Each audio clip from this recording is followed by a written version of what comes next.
இதுதான் வெண்டைக்காய். அது அதுலேருந்து சொல்லு. வெண்டைக்காய், கத்திரிக்காய், வெங்காயம், மாம்பழம்.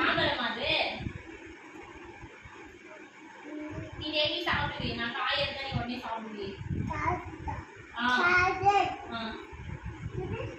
மாமா கிட்ட நம்ம என்ன சொல்ற? மாம்பழம். ஏய், அவன் என்ன கிண்டல் பண்ணுவான்? மொக்கரம். மொக்கல்ல. காசு. இப்ப சொல்லு.